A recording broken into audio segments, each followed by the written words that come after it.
L'art est comme la terre, enfermé dans la cage du marché. Les artistes sont comme des agriculteurs au milieu d'un supermarché. La bourse ou la vie, la devise du pays de l'art est l'œuvre, pas le billet de banque qui est la devise du pays de l'argent.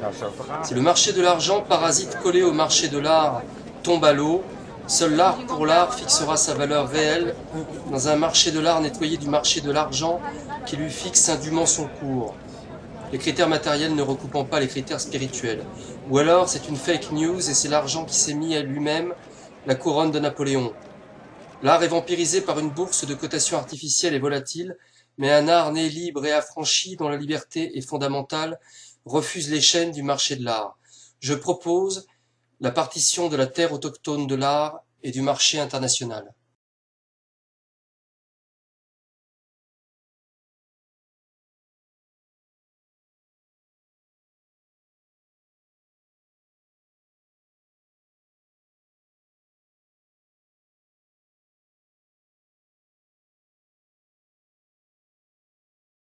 Par exemple, vous avez un cycle d'amour et tout ça, vous le conservez. Oui, C'est absolument. pas grave. Oui. Donc, j'influe pas. Mais vous êtes dans... C'est moi qui ai créé le sigle en fait, avec Ah ouais. la forme. Ça vient d'une de mes peintures. Ouais, Voilà. Et Nao, ça veut dire Nao Artist Outsider. d'accord. Voilà. Voilà. Bon, Et donc, justement, alors quelle issue tu vois pour les artistes aujourd'hui? Quelle issue? Disons quelle... quelle issue, c'est la mienne. C'est de souffrir, Ok. Oui. d'endurer, alors, et d'imposer leur démarche. Alors, ce sont de vrais artistes, ils ont de l'imagination. S'ils ont de l'imagination, ils peuvent trouver les chemins de la notoriété sans passer par les institutions. Ce que j'ai fait. En 1972, j'ai publié cette surface danse dans le journal Le Monde. Et donc... Oui, tu as trouvé les moyens, voilà, tes moyens à et toi. ça m'a fait passer du statut de parfait inconnu à un type pratiquement internationalement connu. Pourquoi? Parce que j'ai choisi Le Monde, parce que, mais que vous sachiez, pour faire publier ce bon dans le journal Le Monde, ça m'a demandé 3 ans de travail et de déposer une 50aine de dossiers. Et le coup de téléphone, j'en parle pas. Tout mon travail est fait sur mon énergie, voilà, et mon sens de la communication. Alors, une fois que j'ai obtenu ça, je vous expliquerai, il y a eu des tas d'histoires pour l'obtenir. J'ai obtenu Europe numéro 1, à partir de ce moment-là, c'était gagné pour moi, pour cette action. Mais chaque fois, il a fallu que je recommence, quel que soit le type d'action. Même à ce que j'ai fait à Beaubourg. Hein, il a fallu que je recherche des sponsors. Alors, pourquoi? Parce que ce catalogue-là, c'est pas eu. Je suis le premier artiste qui a une rétrospective à Beaubourg et pour qui ils ne font pas un catalogue. Ah oui, d'accord, oui, quand même. Tu vois? Bon, Ouais. c'est pas que ce soit capricieux, c'est le premier artiste où ils m'ont mis en été et ils m'ont supprimé sans rien me dire 3 semaines de mon exposition. Ah oui, quand même. Ouais, Hein, c'est pas juste. etc. Comme ça, je suis le premier artiste à avoir réglé la totalité à avoir réglé les frais pour les gardiens de ma propre exposition. C'est incroyable. Oui, ils font traiter par-dessus l'agent. Quoi. Voilà. Donc, oui, alors pourquoi je vous raconte ça? Quelle est ta question? Alors, donc c'était... oui, au départ... peut-être rentrer dans le champ un petit peu. Pardon. Au départ, pour les artistes aujourd'hui... Ah oui, oui, oui. Bon, ouais. Moi, c'est à chacun de trouver sa voie. Ceux qui ont une famille, qui ont de l'argent, etc., ils ont moins de problèmes que les autres. Et les autres, eh ben, s'ils veulent être des artistes, ils doivent se démerder. Il n'y a pas... oui, se démerder, mais mettre de l'énergie, mais aussi faire ce que j'ai fait toujours, en essayant de créer des groupes. J'ai créé, avec d'autres artistes, le collectif d'art sociologique. J'ai créé l'esthétique de la communication, et toute ma vie. Alors, j'ai voué ma vie à ça. Et pourquoi? Parce que j'étais très motivé. Et pourquoi? Parce que ça a donné du sens à ma vie, beaucoup plus de gagner de l'argent. Parce que gagner de l'argent... Justement, et donc ça recoupe ta problématique sur une éthique dans l'art. Oui. Très précisément. Oui, C'est en fait, c'est très... tout est comme un corps, un même corps en fait. Oui. À la fois, c'est vraiment une incarnation. Oui, C'est vraiment une alors, incarnation. c'est ma en plus. force, c'est que je ne peux pas être pris en défaut là-dessus. Et les gens le savent. Mhm. Que mon attitude, elle est radicale et permanente. Il y a une vérité, il y a quelque chose de l'ordre de la vérité. Ouais. Donc de l'éthique. Ouais. Donc on va parler de la performance du 14 juillet que tu as pu voir sur la vidéo. Ouais. Et on va recueillir ton avis. Ouais. Et, pour toi, quand une performance est-elle réussie et quel sens a pris pour toi notre action du 14 juillet 2018? Pour moi, une performance ou une action toujours réussie, même si c'est un échec. Parce que y a l'énergie, etc. Et cet échec, bien sûr, ils peuvent, en la préparant, en éviter certains aspects. Mais par exemple, le journal Le Monde, j'ai choisi à dessein le journal Le Monde. J'ai pas fait ça dans ce journal de province où j'aurais eu 4 réponses. Hein. Mais donc... il faut être à la bonne place, comme tu expliquais tout à l'heure, dans la structure. Et ça, c'est un feeling aussi. L'occupation spatiale qui correspond au message, en fait. Justement, encore pour retrouver l'incarnation, l'éthique, la vérité. Donc on est totalement logique. Ouais. Donc, en ce qui concerne votre action, bon, moi, dans le truc qui précédait, je faisais déjà la critique de votre action avant d'avoir vu. Oui, parce que pour être efficace, il faut faire en sorte de balancer tout de suite la vidéo. Parce que vous êtes dans une société donnée. Bien sûr. Et vous devez tenir compte des fonctionnements de ces sociétés. Et aujourd'hui, les fonctionnements des réseaux, moi, c'était beaucoup plus difficile parce qu'Internet n'existait pas. Et chaque fois que je faisais une exposition, j'avais les timbres à payer pour envoyer les flyers. Je suis d'une ancienne génération. Et je ne suis pas né, je ne suis pas comment... Avec Internet oui. Donc, je suis conscient du décalage. Et ça, ce décalage, rien ne pourra jamais le combler. Hein, c'est quelque chose de culturel. Les gens qui sont nés avec Internet, ils ont un savoir-faire inné que quelqu'un de mon âge ne peut pas... Oui, c'est un langage. Voilà. Il s'agit de langage. Et c'est pour ça qu'en tant que langage, d'ailleurs, c'est intéressant de... Alors, bon, je ne me plains pas, parce que malgré que j'ai 85 ans, aujourd'hui, je ne suis pas complètement out, au contraire. Hein, mais bon, je n'ai plus les moyens. Non, tu es au cœur d'une problématique, justement, ça, et ça fait un pont. Ouais. Et vous qui êtes de cette époque, beaucoup plus jeune, vous devez saisir cette occasion-là. Alors, il y a aussi quelque chose, il faut vous informer de tout ce qui se passe. Bien sûr. Ça, moi, je m'informais à l'époque en achetant le journal Le Monde, en écoutant la radio. Pourquoi? Parce que pour connaître comment fonctionnent les choses et d'une façon instinctive, après, pouvoir les appliquer. Parce que si on vit recopier dans son atelier, oui, on peut faire des choses même très intéressantes, et si elles sont jamais connues, elles ne servent à rien du tout. Oui. Et si on veut servir la société à quelque chose, il faut que d'une façon ou d'une autre, les moyens de communication, ce qu'on fait, soient diffusés. Oui, bien sûr. Alors moi, j'ai été inventé par les médias. C'est moi qui me suis inventé par les médias. Parce que j'ai aussi cette expérience, mais quand vous connaissez mon travail, il y a 15-20 choses qui m'ont imposé comme ça. Autrement, je ne serais absolument pas connu. Mais et le fait de m'être inventé, je le dois moi-même à mon énergie et à mon imagination de trouver en adéquation avec le temps et le milieu où j'étais les moyens de le faire connaître. C'est ça. Et quand est-ce que tu as senti, d'une part, que tu étais en adéquation entre tes moyens, entre les moyens que tu as utilisés par rapport à la société, dans sa structure, à quel moment tu as senti que tu étais en adéquation et que ça allait passer le pont? Quand j'ai commencé mon travail, en 63, et non seulement j'ai senti que j'étais en adéquation, mais que j'étais en avance sur la société. Alors ça, c'est reconnu maintenant. Il y en a même, c'est exact, qui à travers mon territoire du mètre carré, Ils disent que j'ai inventé Internet avant qu'Internet existe. Hein. Et à cette époque-là, j'employais déjà, c'est en 77, le nom de réseau. Non seulement je l'employais, mais j'écris des textes là-dessus. Bon, parce que j'ai la facilité à écrire, j'aime écrire.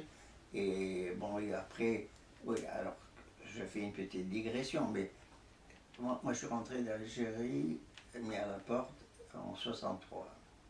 Bon, et donc, je suis rentré, j'avais en tout et pour tout le certificat d'études. Et je me suis retrouvé maintenant avec un doctorat d'État, mais j'ai eu la chance toute ma vie à passer à la Sorbonne. Donc j'ai obtenu parce que je me suis informé sur l'art, je me suis informé sur la société, je me suis bon. Et comme j'aime écrire, j'ai vendu aussi des textes qui ont eu une certaine importance parmi des gens qui sont des intellectuels. Hein, ça, les intellectuels, ils sont aussi très importants. Alors j'ai eu aussi la chance que des gens comme Pierre Restany, je sais pas si... Pierre Restany, bien sûr, évidemment. Mais aussi, dont vous connaissez certainement pas le nom qui est très connu maintenant, qui s'appelle Wilhelm Flusser, Edgar Morin, Pierre Lévy, ces gens-là, ils sont intéressés à mon travail avant les critiques d'art. D'accord. C'est une chance. Voilà. Ouais. Et alors, est-ce qu'ils sont intéressés aussi à ton travail dans le sens où tu es un autodidacte et un inventeur? Non, ce Non. n'est pas ça, ils s'étaient admis, ils reconnaissaient, ils en parlaient, mais bon, mais ce n'était pas la raison pour laquelle... Alors, les uns, par exemple, Morin m'appelait un bricoleur, et j'avais rien contre cette... Hein, parce que je ne suis qu'un bricoleur, parce que dans un système tel qu'il est, je ne dispose pas des moyens, comme ça, et je bricole là-dedans. Mais j'ai bricolé avec... Oui, il y a un côté bizarrement art brut, ouais. alors que tu travailles dans les nouvelles technologies. Ouais. Donc ça, c'est Ouais. très étonnant, Ouais. comment dire, le contraste. Et Ouais. ça, c'est assez saisissant. Ouais. Et alors, il y a une chose, ça n'a pas grand-chose à voir, mais tu n'as pas tellement travaillé sur la nudité dans tes performances. Sur La nudité. La nudité. La dans tes nudité. oui. Sur Des la personnes nudité, dans tes ouais. performances. Non, j'ai pas du tout travaillé. Alors que, J'ai voilà. pas travaillé du tout sur le corps. Voilà, ouais. Et qu'est-ce que tu penses alors de la nudité dans les performances quel est ton avis là-dessus sur le... Alors mon avis, c'est qu'un artiste, il a un type de production qui est indépendamment de la société, vient de lui, de sa psychologie, si on fait sa psychanalyse, et que les uns ils sont beaucoup plus intéressés par la nudité et qui vont développer, bon ça a été le cas dans la performance dans les années 60, où le corps a joué un rôle important. Hein. Donc c'est aussi des questions, des critères qui sont inhérents et personnels à d'où tu viens, à ta culture aussi. Oui, la culture est très importante. Si tu prends quelqu'un qui vit par exemple, qui naît dans une grotte et qui n'a jamais personne autour de lui, il va être incapable de penser. Hein? La culture que tu reçois te détermine que tu veuilles ou que tu ne veuilles pas. Et d'ailleurs, l'art sociologique, il a reconnu ça. Donc moi, ce que je fais, je le fais parce que c'est moi qui le fais. Donc la nudité ne m'a pas intéressé pour X raisons. Mais en l'occurrence, est-ce que la nudité que toi tu vis et que tu fais vivre au public, est-ce que c'est pas la nudité de la vérité, justement? Oui. Et de l'éthique, Ouais, c'est ça ouais, ta nudité ouais, en ouais, réalité. ouais. Du coup, une autre question tout à fait différente, c'est à notre époque, pour toi, le centre Pompidou est-il encore un symbole fort? Non.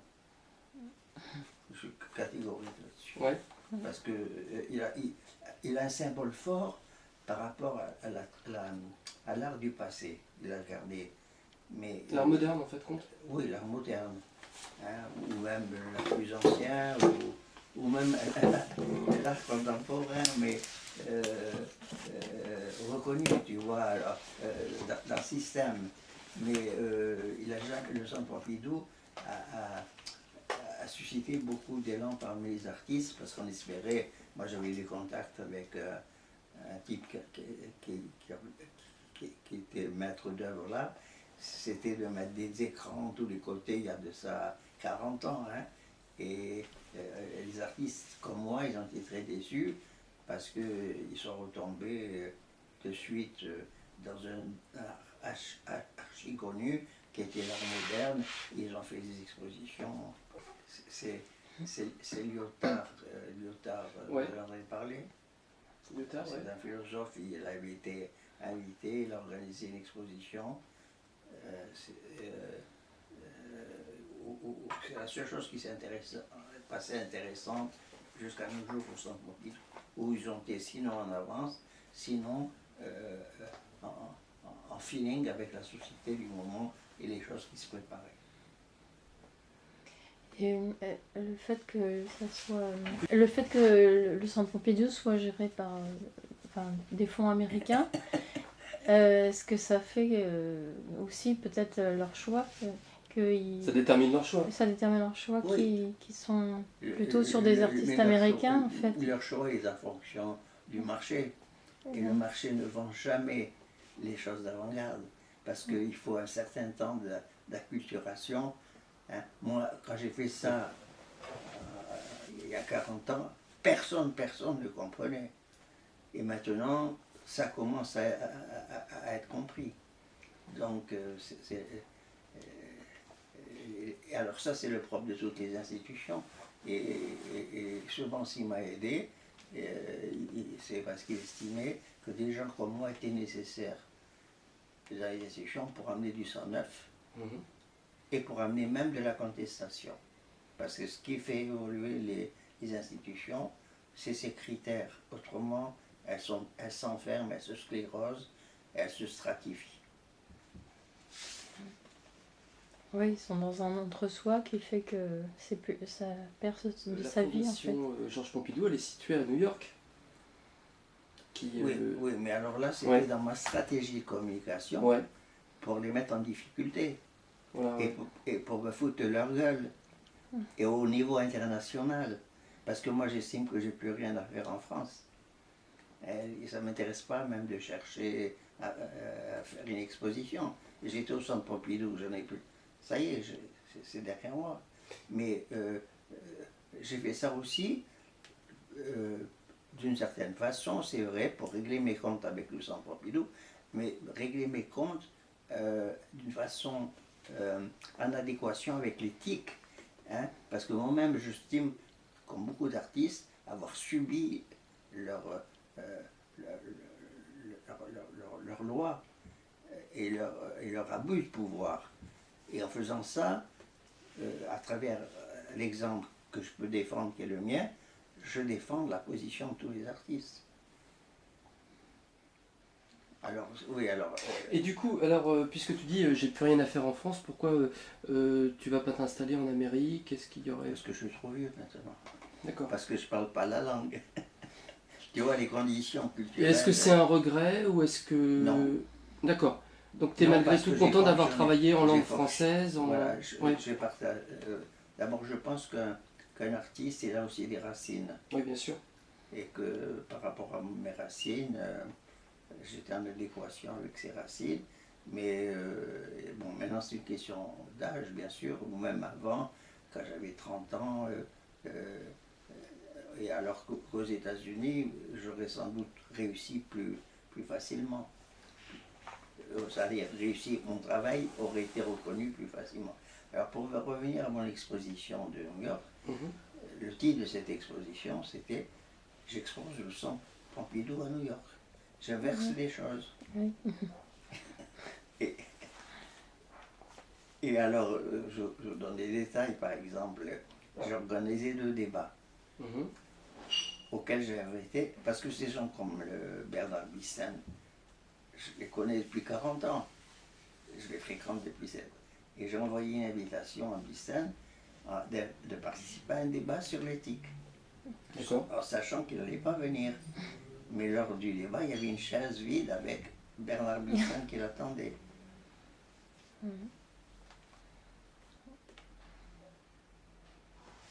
Alors j'ai eu de la chance dans cette exposition et qui est venu un critique très important sur le plan international, qui est américain mais anglais. Il écrit pour les grands journaux. Il s'est intéressé à mon travail. Il m'a fait un article très important. Tu vois, mais il a fallu attendre 85 ans pour qu'un critique, bon, il y a eu des critiques importants comme Elsani qui sont intéressés, mais un critique qui écrit dans les grands journaux mondiaux puisse faire un article sur moi. Mais s'il a fait l'article sur moi, c'est qu'il a connu mon travail. Parce que il a reconnu mon travail. Et il a été étonné que je ne sois pas au summum de l'art aujourd'hui. Pourquoi? Parce qu'il est honnête, il n'est pas pris par...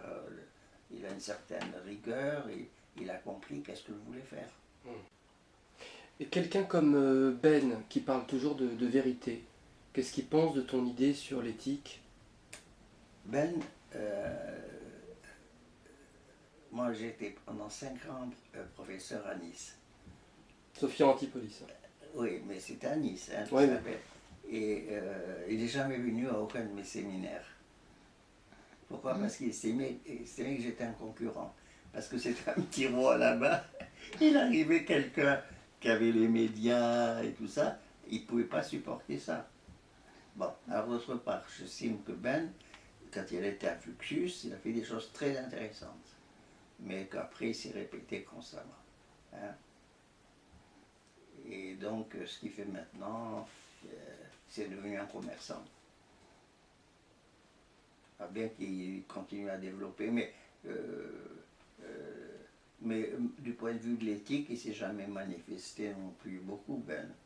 Lui, ils ont été bons pour lui. Hein. Oui, bah Ben parle beaucoup de vérité. Mais est-ce que c'est pas aussi un peu dans un sens plus publicitaire? C'est plus du slogan quasiment, mais c'est pas... un sens à lui que la vérité, il faut lui poser la question, c'est quoi pour toi? Oui, bah, il parle que de ça, hein, donc il va donner 100 000 réponses. Oui, hein. et puis il n'aura pas de peine à en trouver. Et voilà. Hein, voilà. Mais, Oui, vas-y, Catherine. Alors, même des artistes comme Ben, Oui. Alors, je les ai traités par l'humour parce que ils ne venaient pas à mon séminaire, je n'avais pas besoin de Ben. Mon séminaire, c'est un séminaire qui avait une reconnaissance européenne, pas grâce à moi, mais grâce aux gens qui étaient invités et qui venaient en payant. Des gens comme Virilio, je ne sais pas ça. Oui, Virilio, bien sûr, Virilio. Et des gens comme Lévy, des gens sur le plan international. J'avais pas besoin de... Lévy, c'est-à-dire... Pierre Lévy, c'est un philosophe. D'accord. Qui est parti maintenant vivre au Canada, il a eu des problèmes en France, mais qui est connu comme philosophe. Ok. Oui, ça aussi, et je vois que vous avez certains éléments et un certain désir d'apprendre des choses. Oui, bien sûr. Il faut toujours aller chercher des trucs.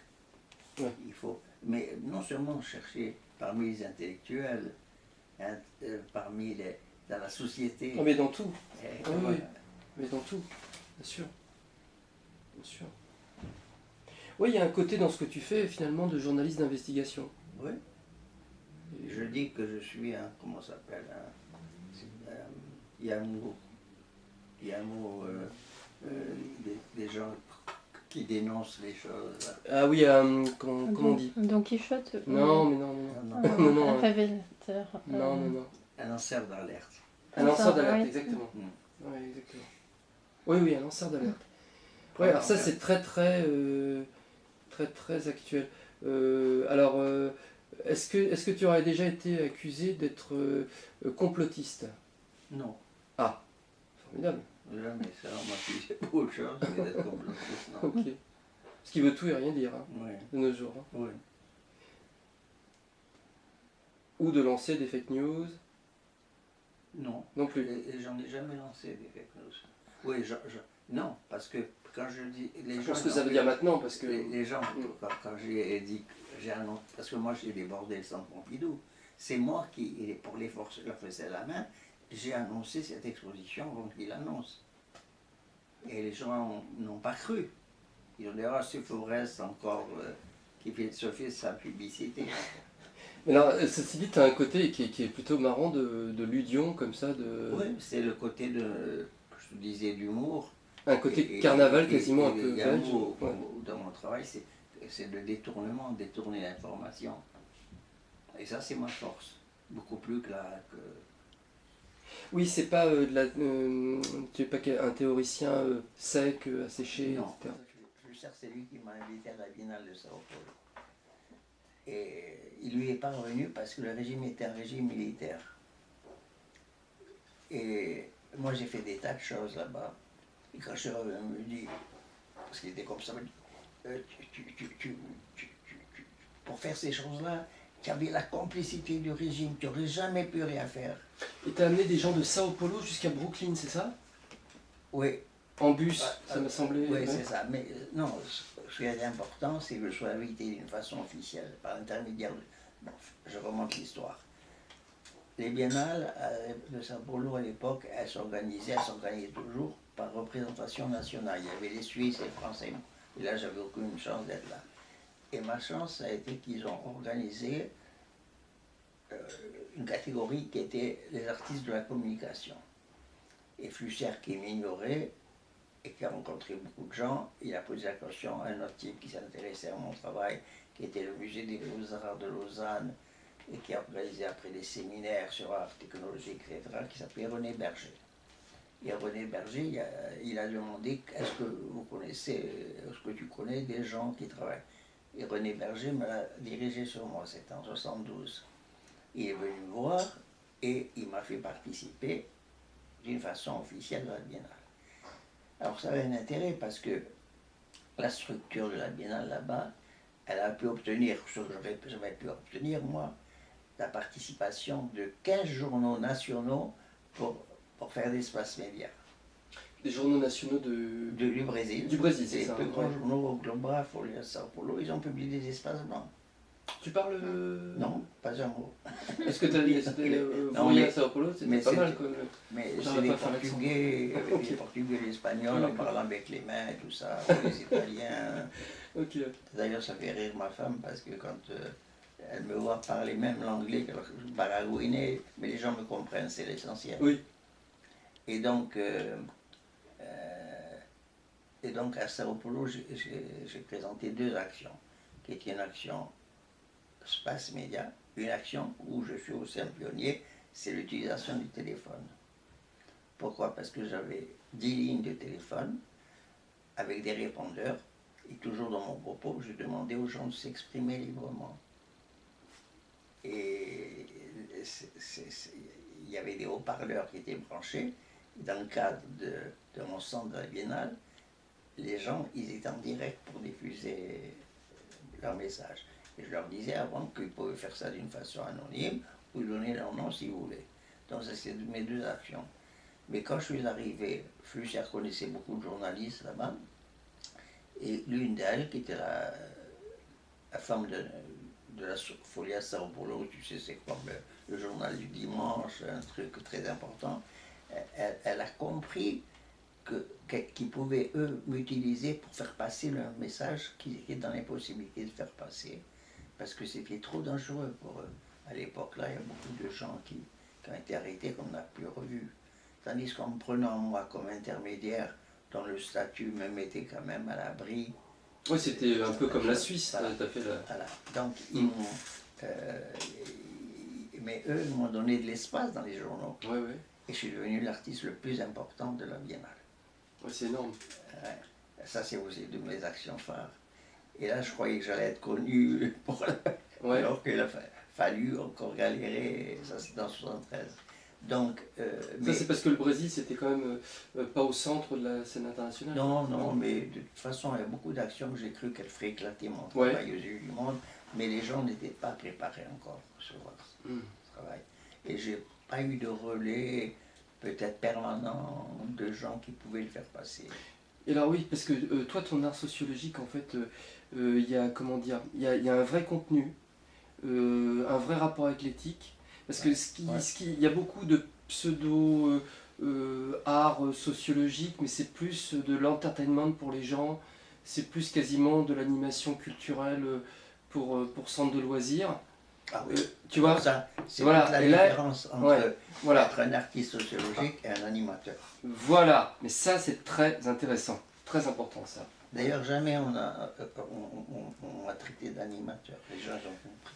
Oui. Ah, heureusement, autrement ils auraient Oui. pu dire pour me déveiller aussi, pour Ça c'est vraiment pour, essentiel. altérer mon image et pour Voilà. se débarrasser de moi, dire oh, ce n'est qu'un animateur. Jamais on m'a traité de ça. Ouais. Parce que c'était évident pour les gens que je ne suis pas un animateur. Alors, ce qui empêche que les animateurs, ils ont leur propre mérite. Hein. Oui, et puis alors, dans ton travail, il faut que tu sois en plus un bon animateur.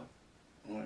Et quand dans ton travail d'esthétique de la communication, il faut aussi que tu sois un bon publicitaire. Ouais. Donc il faut que tu aies le métier. La publicitaire, voilà. le journalisme, Le journalisme aussi. Ouais. l'animation, la communication. Souvent je dis que, Tu as plusieurs casquettes, tu as plusieurs métiers. mais qui se réunissent tous, je dis que je suis un artiste de la communication. Mhm. Et de la communication évolutive. Parce que la communication, elle a conçu. Alors moi, j'ai utilisé les moyens au fur et à mesure qui se dégageaient, que la technologie. Je passais de la vidéo au téléphone, du téléphone au journal électronique, et avant j'ai utilisé le slow scan, vous savez pas ce que c'est, on pouvait passer, c'était très long, des images par téléphone. Bon, je suis aussi un pionnier, je suis le premier en France. Une sorte de fax Oui, je suis plus. Et donc il y a un appareil intermédiaire dont je ne connais pas le fonctionnement, mais moi j'ai peut m'importer le fonctionnement. Et d'ailleurs, ce sont des techniciens, j'aurais jamais, même mes sites internet, je suis incapable de les faire moi-même. Je suis capable de recevoir des mails, d'utiliser Photoshop, mais sites internet. Hein. Oui, là je voulais vous dire quelque chose d'important, ça m'échappe. Par rapport Sur la communication. Le Minitel, non? Par rapport Au Minitel? Oui, alors le Minitel, je l'ai utilisé en 82, je suis le premier à avoir utilisé ça. Non, c'était par rapport à la communication. Après, j'ai utilisé aussi les journaux déroulants à diode électronique. Vous savez, ces enseignes qui passent. Ah oui, j'ai utilisé ça.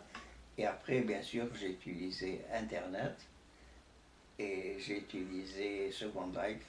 Et là, à un moment, j'ai utilisé le virtuel. Oui, tu parlais tout à l'heure de la communication en fait, parce que Ouais. oui, je pense que tu voulais parler de l'esprit de la communication Ouais. à travers tous les médias. Oui, et moi je me suis toujours aussi en avance dans les... Alors, qu'est-ce que je cherchais il y a beaucoup où il a fallu que je corrige les champs. Les choses, c'est que beaucoup de gens m'ont dit, mais en quoi la communication c'est de l'art? Oui. Et bien, à partir du moment où elle devient critique, c'est de l'art. Il y avait un présentateur à l'époque très connu, dont vous ne connaissez certainement pas le nom, qui s'appelait Yves Morosi. Si, Yves Morosi, bien sûr. Bon. Ouais. Je vous dis ça parce que des gens qui j'en parle, tu vois, c'est une autre époque. Hein. Oui, mais même c'est des gens qui se parlent de Restani, ils n'ont jamais entendu. Bon. Et Morosi m'a interviewé pour TF1, quand j'ai fait d'ailleurs quelque chose à Beaubourg avant, je ne vous ai pas parlé, ouais. Et il m'a dit, mais en quoi votre travail n'est pas... quelle différence et pourquoi vous présentez ça comme un travail d'artistique alors que les journalistes font la même chose? Et j'ai dit, je considère que moi je le présente dans un autre contexte avec d'autres intentions. Parce que pour moi, quand je publie quelque chose, je ne publie pas pour passer simplement l'information, je le publie pour faire prendre conscience de quelque chose. Et donc il m'a dit, mais en quoi ce travail? Je dis, puis d'autre part, les journalistes, ils choisissent leur information par rapport à leur subjectivité personnelle et par rapport à la subjectivité de la société à un moment. Et donc, par là, il n'y a aucun critère d'objectif de l'information. Et par conséquent, les journalistes, ils font de l'art, mais sans le savoir, Oui, d'accord. et sans qu'il ait un sens. Très bon ça.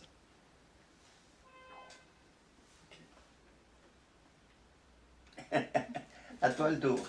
Tout tour. Je vais prendre la note. Non, il n'y a plus rien sur le papier là. Là, c'est un véritable cours que je vous fais. Hein. C'est génial. Non, je vous le fais parce que j'estime que vous avez le mérite. Tu sais, il y a beaucoup de gens qui me demandent à me voir et que je ne vois pas Oui, t'as pas le temps. parce que j'ai pas le temps C'est de évident. me disperser. Hein, évident. au début, je voyais des tas d'étudiants et puis une fois qu'ils ont passé leur thèse, ils ne me rendaient même pas compte de leur réussite. Hein. Ouais. Et ça, c'est j'en ai aucune ulcération, mais c'est dans la nature humaine. Hein. Ouais, mais après du coup c'est un manque de suivi. Et... Ouais. Ouais. Et puis même des gens qui m'ont suivi un certain temps, ou qui m'ont même aidé un certain temps, Ouais. je les ai perdus de vue parce qu'eux-mêmes ont leurs propres préoccupations. Et c'est bien naturel qu'ils font passer avant. Hein, des étudiants, après, ils sont pris par la vie, ils sont pris... hein, donc, sans arrêt, il y a... Tiens, alors Marc, celui qui a filmé la vidéo du 14 juillet, des artistes du 14 juillet, c'est quelqu'un, Marc Auberger, qui a travaillé avec toi. Ah bon? Je sais pas si tu t'en rappelles. Dans les années 2000, Ce nom me dit quelque chose. ouais, il a été opérateur sur une Mais de tes actions. Mais alors, ouais, il faudrait que je sache. C'était Il y ça, a je beaucoup fais- de gens qui ont d'accord. été Bah oui, opérateurs. oui. Mais Voilà, mais c'est c'était marrant. c'était pas dans le cadre de... C'est un hasard parce que moi je le connais, parce que c'est un pote. C'était pas dans le cadre de l'école de Cergy, non? Parce que moi, j'ai enseigné d'abord à Cergy, puis après, j'ai enseigné à... Je sais pas trop. Comment je suis devenu professeur d'université? Je suis rentré en France, j'avais qu'un certificat d'études. Mhm. Et bon, mais je suis curieux, j'aime écrire, donc j'ai appris des tas de choses par... Donc en 63, hein, Ouais. 62. d'accord? Et donc, après que j'ai fait cette expérience dans le journal Le Monde, Ouais. il y a un professeur d'université qui m'a fait venir à la Sorbonne pour parler de mon travail. J'attends que tu finisses, voilà, que tu prennes le temps pour parler de mon travail. Là, je perds le fil de mes... La Sorbonne. Oui. Oui, alors, et il m'a dit, mais tu sais que tu peux présenter un doctorat d'État. Je dis, mais écoute, tu plaisantes, moi j'ai pas le cursus d'études. Il me dit, ah, détrompe-toi, il y a des gens, on peut le présenter en passant devant un jury. Mhm. Et je suis passé du certificat d'études au doctorat d'État. Ah oui, c'est incroyable. Ça, c'est Ah incroyable. oui, mais toute la vie, j'ai eu de la chance. Bon. Mais indépendamment de ça,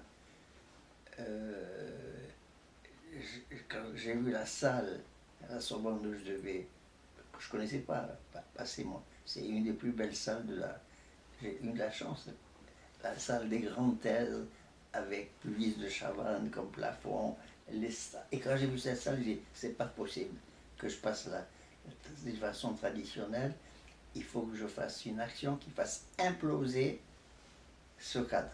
Mhm. Alors t'as fait quoi du coup? Alors, mon action, c'est devenu, ma tête de Florence, c'était devenu une performance. Ok. Où j'avais, alors, comment elle s'est faite? Ma thèse se composait de 3 parties. D'une part, un pavé de 400 pages que j'ai écrit, d'autre part, par un environnement audiovisuel où il passait les informations mais sans son, et d'autre part, devant le discours que je tenais devant le jury. Et j'avais des étudiants de Cergy avec le directeur qui m'avait prêté la régie, qui était là et qui m'assistait. Alors, j'avais fait il y a un mot pour ça en télévision, une liste dans le temps. Tu vois ce que je veux Comme dire? pour les scripts, un planning? Oui, toutes les 3 minutes, par exemple, il devait passer d'informations. Ah oui. Il fait tant de degrés extérieurs, Mhm. il fait tant de degrés à l'intérieur. Et Fred Forrest résiste toujours courageusement à son jury. Très bien. Et en plus de ça, c'était déjà participatif, c'était en 85. Mhm. Parce que, alors, il passait ces informations d'une façon scripturale, Mhm. hein, parce que, bon, il ne pouvait pas me gêner, bon. Et j'avais une dizaine de téléviseurs qui ont été installés autour. Mhm. Pour voir les téléviseurs, tout ça, je ne pose pas de questions, sans accord. Mais j'ai réussi à avoir ce dispositif. Mhm. Et là, je disais au jury, ma thèse se compose d'une part de ma production de parole devant vous. Mhm. Elle se passe sur les écrans, avec les images que vous voyez, et elle se passe avec le public qui participe.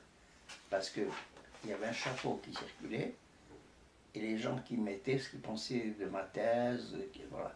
Et ces choses-là, après, ils les mettaient sur les écrans. Donc c'était... En 85. Hein. Ouais. Ce qui est énorme parce que c'est des. Alors, il y a une chose que j'ai pas réussi, malheureusement, je voulais qu'il y ait un membre du jury à distance aux États-Unis. J'avais contacté un professeur d'université, il était d'accord, mais j'ai pas trouvé les moyens financiers de le mettre, parce qu'à l'époque, Skype n'existait pas et Ouais. tout ça. Oui. Et donc, la question que vous devriez me poser, c'est Ouais. ces images-là, c'était quoi? Mhm. Ces images-là, c'était quoi? Alors, les images, c'était, à l'époque, il y avait des Canal+, ces émissions, elles étaient pour ceux qui ne payaient pas cryptées. Ah oui. C'est-à-dire qu'on voyait des couleurs. Bon, moi, je trouvais que c'était toujours très beau, ces trucs. Mhm. Et comme Bernard Tessel, le directeur de ma thèse, m'a dit, mais tu sais, tu as 4 heures de thèse, c'est très long, il faut remplir ça. Donc, dans la trame de ces images, j'ai fait du sens avec des images qui étaient composées de mes actions antérieures et qui étaient composées... Affiché de façon cryptée. Non, D'accord. c'était... Oui, oui, d'accord, voilà. Ouais. Voilà. Et aussi d'actions que j'ai fait avant ma thèse dans la Sorbonne, où je montrais tous les éléments de pouvoir. Victor Hugo qui est comme ça à l'entrée dans les statues, voilà. Bon. Et alors à part ça, je l'ai tourné complètement, aussi sur des journaux, j'ai pris des universitaires en toge, je me moquais carrément, j'ai pris, envoyé un zèbre que j'ai mis à l'envers, j'ai dit ça c'est un zèbre à l'envers, je peux tout me permettre en tant qu'artiste. Voilà, et j'ai eu ma thèse, voilà, comme ça. C'est étonnant. C'est étonnant. Mais tout ça, la plupart des gens, toi-même, tu ignores ça. Il y a beaucoup de gens encore qui devraient le savoir. Donc c'est le métier, mais qui s'intéressent à Buren ou à Boltanski, pour c'est tout. Hein. Ouais. Qui s'intéressent à eux, c'est tout à fait naturel, mais Ouais. qui ne s'intéressent pas à moi, je sais que c'est... Alors en art, le problème c'est qu'il faut toujours. Il y a énormément de documents. Il Ah ouais, faut c'est être vraiment du travail, ouais. Faut être un super ethnologue, un archéologue, ou que sais-je. Mais moi, tu sais, sur Internet, je m'informe maintenant sur Internet. Hein. Ouais. Ouais. Je trouve tous les jours, je trouve des choses intéressantes. Et malheureusement, je n'ai pas le temps d'y passer. Du coup, t'as pas de. Sur ton. Sur ce dont tu parlais, c'était en jury, c'était fermé. Oui, c'est Il n'y a pas du coup de reste de ça, il n'y a pas de... Oui, j'ai tous les documents. Ah, t'as tous les documents? Oui, tous les documents vidéo. Ma thèse, je l'ai entièrement filmée en vidéo. Ah ok, et tu l'as mis sur YouTube, Alors que ça? vous dites aussi. Ce serait intéressant de le mettre. Ben, tu peux l'avoir en allant à l'INA, parce que moi, j'ai donné mon fonds. D'accord. À l'INA, c'est pas le public de l'art contemporain, sur lequel je veux mordre aussi. Ouais. Alors quel est ce public? Tous les publics. Moi, tous les gens m'ont intéressé dans mon travail. Et il avait l'intérêt d'intéresser la grande information des journaux par le côté sensationnaliste de mes actions et le côté transgressif de mes actions. Hein? Ça intéresse les journalistes. les choses qui sortent de Ah, l'ordinaire. bah, bien sûr, oui, transgressif particulièrement, évidemment. Mais il intéressait aussi les spécialistes de la communication. Donc j'avais un public très diversifié. Et le grand public se fait une action au Centre Pompidou qui était montée sur le fait divers. Ouais. Et est-ce que ça a touché le grand public du coup? Ah oui, puisqu'il était concerné de participer. Et, Ok. et les journaux, Libération a fait 10 pages là-dessus. Oui, Dans donc, une donc couverture. là effectivement là ça a touché, ce qui est rarissime. Hein. Ouais. Je suis le seul Artiste, artiste, je je sais, pense. 100 articles sur moi. Et tu vois, je suis toujours à peine connu. Et dans les arts numériques, tu es la pointure numéro 1, on va dire. Parce que par exemple, Ardisson faisait des interviews comme ça d'artistes, Ouais. mais tu étais le seul artiste numérique qui Ouais. a... Ouais. Je suis le pionnier pour la vidéo. Moi, j'ai commencé après, 2 ans après Nem Junpei à faire la vidéo.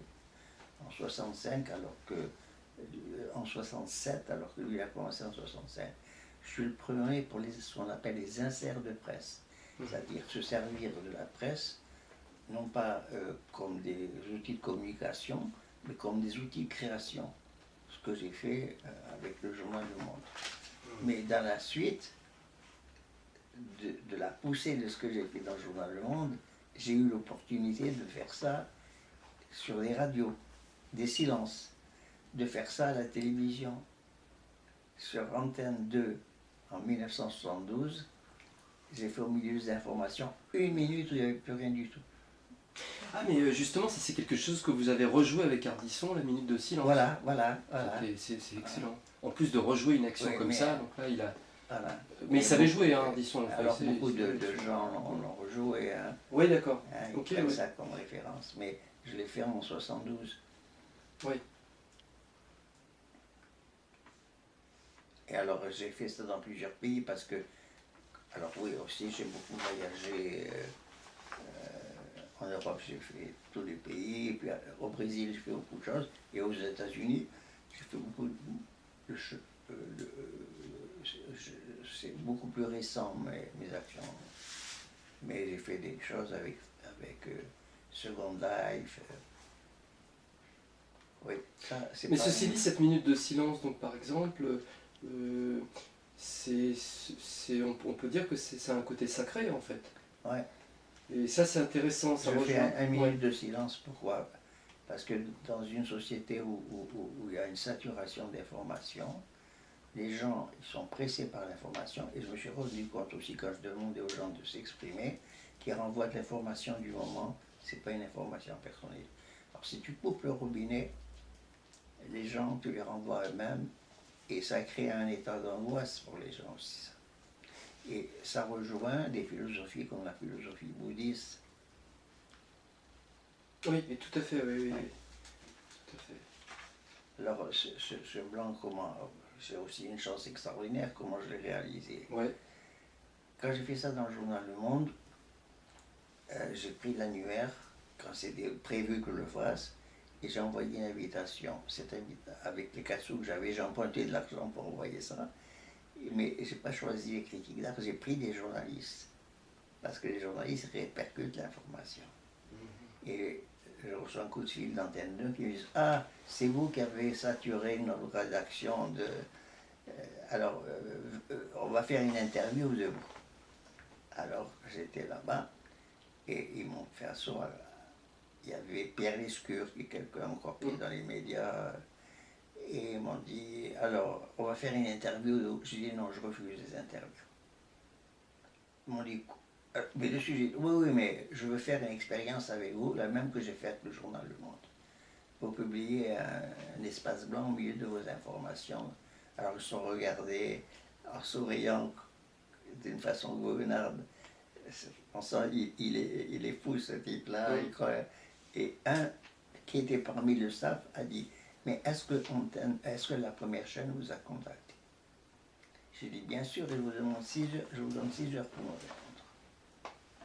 Et comme ça, il n'y avait pas d'implication politique, et tout ça, ils ont parlé entre eux, ils ont dit d'accord.